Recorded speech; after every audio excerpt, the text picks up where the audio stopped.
I'm going to give you one key that destroys all the tyranny by all the governments in all the world, that destroys all the oppression dished out by politicians and bureaucrats, by banks and corporations, by corrupt judges and power-hungry cops. And you have had this key in your hand all along. It's also the central theme of this collection, Battle Manuals for Freedom by Abdiel Leroy, and I'm going to give you a link for a free download in this video. So let's start with this, and it's in the book of James, quote, "There is one lawgiver who is able to save and to destroy," unquote. James 4:12. It's not complicated.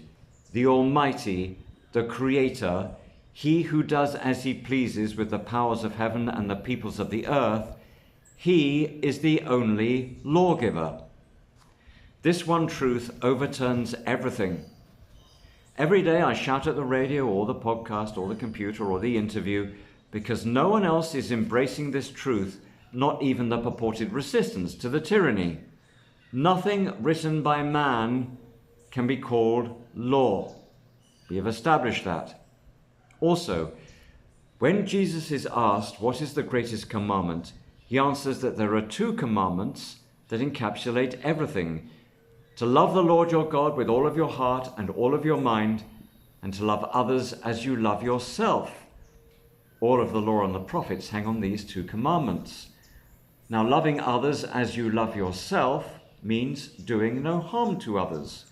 Therefore, anything that does harm cannot be called law. So to summarize, nothing written by man can be called law, and nothing that does harm can be called law. Simple, but all the media channels, mainstream, so-called alternative, and even fringe alternative, are lying to you because they deny this one simple truth. How are they doing that? Here are some examples, and they include your supposed heroes.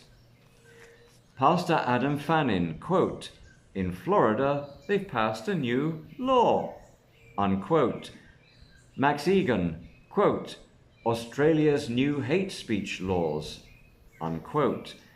Kevin Annett in January 2026 called for constitutional assemblies to, quote, "pass and enforce laws," unquote. Don't Speak News, talking about legislation in Oklahoma that legalizes use of composted human bodies as fertilizer, quote, "if this bill becomes law," unquote. Michel Melendez, in the book The Great Maui Land Grab and LA Fires, quote, "Maui is changing all kinds of laws to steal the land," unquote.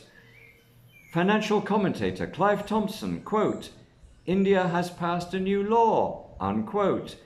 Yuli Novak, executive director of Israeli human rights group B'Tselem, in March 2026, talking about legislation that facilitates execution of Palestinians in custody, quote, "Israel is already killing Palestinians on a regular basis. This law is another tool in this toolbox," unquote.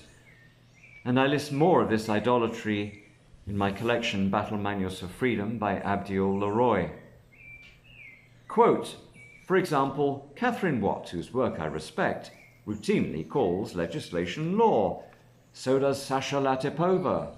I have heard James Dellingpole, Catherine Austin Fitz, Peggy Hall, Dustin Nemos, Greg Reese, James Roguski, Jane Ruby, Scott Shara, and Maria Z all err on this point. Mike Adams makes this error in almost every episode of his Health Ranger report, and Todd Callender in almost every sentence," unquote. And I invite you to put more examples of these abominations of language in the comments. Even Moses was not a lawmaker, just the messenger and scribe of law's pale shadow inscribed on tablets.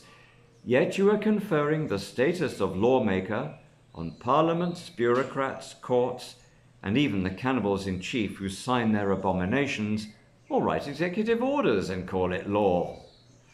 Why are you calling the texts of men, most of which cause unspeakable harm, law?